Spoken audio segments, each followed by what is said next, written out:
Hello ಎಲ್ಲರಿಗೂ ನಮಸ್ಕಾರ, welcome back to my YouTube channel. So ನೀವು ಯಾವತ್ತಾದರೂ ಕೊಂಕಣ್ ಸೈಡಲ್ಲಿ ಫಿಶ್ ಮಾರ್ಕೆಟ್ನ ವಿಸಿಟ್ ಮಾಡಿದ್ದೀರಾ?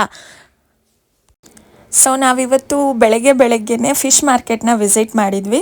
ಹಾಗೆ ಒಂದು ವ್ಲಾಗ್ ಸ್ಟಾರ್ಟ್ ಮಾಡೋಣ ಅಂತ ಮಾಡಿದ್ದೆ. ಸೊ ನಿಮಗೆ ಇಲ್ಲಿ ಕಾಣ್ತಿರೋದು ಇದು ಶಾರ್ಕಿಂದು ಮರಿ ಇದು. ಸೊ ಇದು ದೊಡ್ಡದು ಸಿಗುತ್ತೆ, ದೊಡ್ಡದು ತುಂಬ ಚೆನ್ನಾಗಿರುತ್ತೆ. ಸೊ ಎಲ್ಲ ಥರ ಫಿಶ್ ಬಂದಿದ್ವು, ಆದರೆ ಇದೆಲ್ಲ ಕಮ್ಮಿ. ಇನ್ನೂ ತುಂಬ ವೆರೈಟೀಸ್ ಆಫ್ ಫಿಶ್ ಇರ್ತವೆ. ಸೊ ಬೀಚಲ್ಲಿ ತೂಫಾನ್ ನಡೀತಿರೋದ್ರಿಂದ ಎಲ್ಲ ಫಿಶಸ್ಸು ಕಮ್ಮಿನೇ ಇದ್ವು. ನಾವು ನೋಡ್ದಂಗೆ ಎಲ್ಲ ತುಂಬ ಜಾಸ್ತಿ ಇರಲಿಲ್ಲ. ಸೊ ನಿಮಗೆ ಯಾವ ಫಿಶ್ ಇಷ್ಟ ಅಂತ ಕಮೆಂಟ್ ಮಾಡಿ ತಿಳಿಸಿ. ಸೊ ನನಗಂತೂ ಕಿಂಗ್ ಫಿಶ್ ಸುರ್ಮೈ ಅಂತಾರೆ, ಅದು ತುಂಬ ಇಷ್ಟ. ಹಾಗೆ ಫ್ರಾನ್ಸ್ ಕೂಡ ತುಂಬಾ ಇಷ್ಟ. ಇದು ಕ್ರ್ಯಾಬ್ ಅಂತೂ ಹೇಳಬಾರ್ದು, ಅಷ್ಟಿಷ್ಟ. ಕಂಪ್ಲೀಟ್ಲಿ ನಾನು ಸೀ ಫುಡ್ ಲವರ್. ಸೊ ಬೆಳಗ್ಗೆನೇ ಫಿಶ್ ಮಾರ್ಕೆಟ್ ಎಲ್ಲ ನೋಡಿಕೊಂಡು ವ್ಲಾಗ್ ಮಾಡಿಕೊಂಡು ಸೊ ನೆಕ್ಸ್ಟು ಲೈಟ್ ಹೌಸು ಅಂದರೆ ಬೆಟ್ಟದ ಮೇಲಿಂದ ಬೀಚ್ ವ್ಯೂ ಕಾಣುತ್ತೆ, ಅಲ್ಲಿ ಹೋಗೋಣ ಅಂತ ಹೊರಟಿದ್ವಿ. ನಾನು ಅಣ್ಣ ಎಲ್ಲ ಒಂದು 4 ಜನ ಹೊರಟಿದ್ವಿ.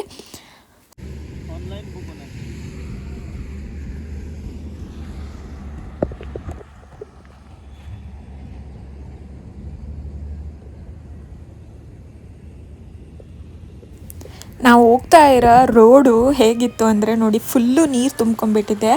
ನಾ ಹೋಗಿದ್ದ ಟೈಮೇ ಹಾಗಿತ್ತು, ಯಾಕಂದರೆ ಫುಲ್ಲು ಮಳೆ ಅಂದರೆ ತುಂಬಾ ಮಳೆ ಇತ್ತು ನೋಡಿ. ಫುಲ್ಲು ಎಲ್ಲ ಕಡೆ ನೀರು ತುಂಬ್ಕೊಂಡ್ಬಿಟ್ಟಿತ್ತು.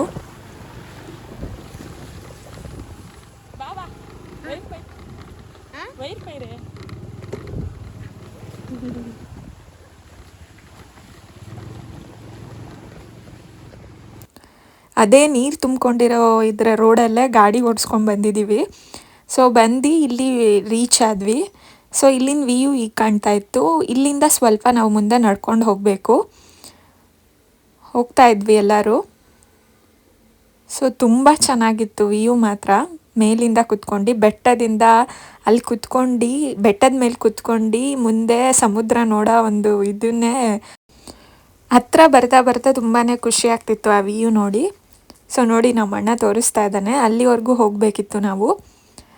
ಸೊ ಹೋಗ್ತಾ ಸ್ವಲ್ಪ ಭಯನೂ ಆಗ್ತಾಯಿತ್ತು, ಆದರೂ ಹೊರಟಿದ್ವಿ. ಸೊ ಅವನು ನಿಂತ್ಕೊಂಡು ಎಲ್ಲ ತೋರಿಸ್ತಾ ಇದ್ದಾವೆ ವ್ಯೂ. ಅಲ್ಲಿ ಹೋಗಿ ಪಾಯಿಂಟ್ ಹತ್ರ ಕುತ್ಕೊತಾನೆ ಯಾವಾಗಲೂ. ಸೊ ಇಲ್ಲಿಂದ ಲೈಟ್ ಹೌಸ್ ಕೂಡ ಇದೆ ಇಲ್ಲೇ. ಸೊ ಅಲ್ಲಿ ಲೈಟ್ ಹೌಸಲ್ಲಿ ನೈಟ್ ಹೊತ್ತು ಹೋದರೆ ತುಂಬ ಚೆನ್ನಾಗಿ ಕಾಣುತ್ತೆ ಲೈಟ್ ಹೌಸು. ಇವಾಗೇನಂತ ಇದು ಇರಲಿಲ್ಲ, ಸೊ ಅಲ್ಲಿಂದೇನು ವೀಡಿಯೋ ಮಾಡ್ಕೊಳಕ್ಕೆ ಹೋಗಲಿಲ್ಲ. ಸೊ ಇಲ್ಲಿ ತುಂಬ ಚೆನ್ನಾಗಿತ್ತು ಅಂತ ಇಲ್ಲಿಂದ ಮಾತ್ರ ವೀಡಿಯೋ ಮಾಡಿಕೊಂಡೆ.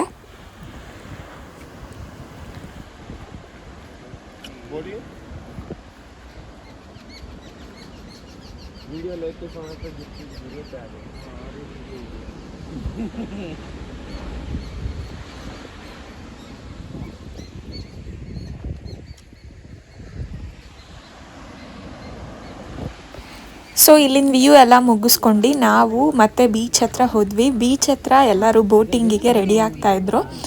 ಸೊ ಆಲ್ಮೋಸ್ಟ್ ಎಲ್ಲರೂ ಬೋಟಿಂಗ್ ಮಾಡ್ತಾಯಿದ್ರು, ಎಲ್ಲರೂ ರೆಡಿ ಆಗ್ತಾಯಿದ್ರು. ಇವರಿಬ್ಬರು ನೋಡ್ರಿ ತುಂಬ ಫುಲ್ಲು ಖುಷಿಯಲ್ಲಿದ್ದಾರೆ, ಆದರೆ ಬೋಟಿಂಗ್ ಮಾಡಲೇ ಇಲ್ಲ ಇವರಿಬ್ಬರು. ಸೊ ಇವರಿಬ್ರದ್ದು ಬೋಟಿಂಗು ಮುಂಚೆನೇ ಸ್ಟಾರ್ಟ್ ಆಗಿಬಿಟ್ಟಿತ್ತು, ಯಾಕಂದರೆ ಇವರು ಆವಾಗಲೇ ಬಂದಿದ್ದರು. ಸೊ ನಾವು ಸ್ವಲ್ಪ ವೆಯ್ಟ್ ಮಾಡಿ ನಮ್ಮದು ಸ್ಟಾರ್ಟ್ ಮಾಡಿದ್ವಿ ಬೋಟಿಂಗ್. ಸೊ ನನಗೆ ಅದು ಬೋಟಿಂಗ್ ಮಾಡೋಕ್ಕೆ ಬರ್ತಿರಲಿಲ್ಲ, ಫಸ್ಟ್ ಟೈಮ್ ನಾನು ಇದು ಬೋಟಿಂಗ್ ಮಾಡ್ತಿರೋದು. ಸೊ ನಾನು ಸುಮ್ಮನೆ ವೀಡಿಯೋ ಮಾಡ್ತಾಯಿದ್ದೆ, ಎಲ್ಲ ನಮ್ಮ ಭಾವ ಮಾಡ್ತಾಯಿದ್ರು. ಸೊ ನೆಕ್ಸ್ಟ್ ನಾನು ನಮ್ಮ ಅಣ್ಣನ ಹತ್ರ ಶಿಫ್ಟ್ ಆದೆ. ಸೊ ನೋಡಿ, ಇಲ್ಲೂ ತುಂಬ ಚೆನ್ನಾಗಿತ್ತು, ಎಲ್ಲ ಫುಲ್ ಫ್ಯಾಮಿಲಿ ಜೊತೆ. ಸೊ ಬೋಟಿಂಗ್ ಎಲ್ಲ ಮುಗಿಸ್ಕೊಂಡು ಆದಮೇಲೆ ನಾವೆಲ್ಲರೂ ಮನೆ ಹತ್ರ ಹೊರಟ್ವಿ. ಸೊ ಮನೆ ಹತ್ರ ಹೊರಟ ಮೇಲೂ ನಾವು ಅಲ್ಲಿ ಬೀಚ್ ಇದೆ, ತುಂಬಾ ಹತ್ತಿರ ಮನೆ ಹತ್ರ. ಸೊ ಅಲ್ಲಿ ಬೀಚ್ ಹತ್ರ ಹೋಗ್ತಾ ಇದ್ವಿ. ಸೊ ಹೋಗಬೇಕಾದ್ರೆ ತುಪ್ಪದ ಹೀರೆಕಾಯಿ ಕರೆಕ್ಟಾಗಿ ಹೇಳಿದ್ದೀನಿ ಅಂತ ಕಮೆಂಟ್ ಮಾಡಿ ತಿಳಿಸಿ. ಸೊ ಫುಲ್ಲು ಬೀಚ್ ಹತ್ರ ಎಲ್ಲ ಇದು ಬೆಳೆದಿತ್ತು. ಸೊ ಇದು ಮನೆ ಹತ್ರನೇ ಇರುವಂಥದ್ದು, ಹತ್ತಿರದ್ದು ಬೀಚು. ಸೊ ಇಲ್ಲಿ ವಿಸಿಟ್ ಮಾಡೋಕ್ಕೆ ಬಂದಿದ್ವಿ, ಬಟ್ ಮಧ್ಯಾಹ್ನದ ಹೊತ್ತು ಬೀಚ್ನ ವಿಸಿಟ್ ಮಾಡಬಾರ್ದು ಅಂತಾರೆ. ಅದು ಯಾಕೆ ಅಂತ ನೀವು ನನಗೆ ಕಮೆಂಟ್ ಮಾಡಿ ತಿಳಿಸಿ, ಗೊತ್ತಿಲ್ಲ ಅಂದರೆ ನಾನು ನಿಮಗೆ ತಿಳಿಸಿ. ಸೊ ಬೀಚ್ ಹತ್ರ ನಾವು 3 ಜನ ಬಿಟ್ಟು ಬೇರೆ ಯಾರೂ ಇರಲಿಲ್ಲ. ಸೊ ಹಾಗೆ ಸ್ವಲ್ಪ ಹೊತ್ತು ವೀಡಿಯೋ ಮಾಡ್ಕೊಂಡು ಹಾಗೆ ರಿಟರ್ನ್ ಆಗಿದ್ದೀವಿ. ಸೊ ಈ ವಿಡಿಯೋ ನಿಮ್ಗೇನಾದರೂ ಇಷ್ಟ ಆಗಿದ್ದರೆ ಲೈಕ್, ಶೇರ್ ಹಾಗೂ ಸಬ್ಸ್ಕ್ರೈಬ್ ಮಾಡಿ. Thank you for watching. ಮತ್ತೆ ನೆಕ್ಸ್ಟ್ ವೀಡಿಯೋದಲ್ಲಿ ಸಿಗ್ತೀನಿ.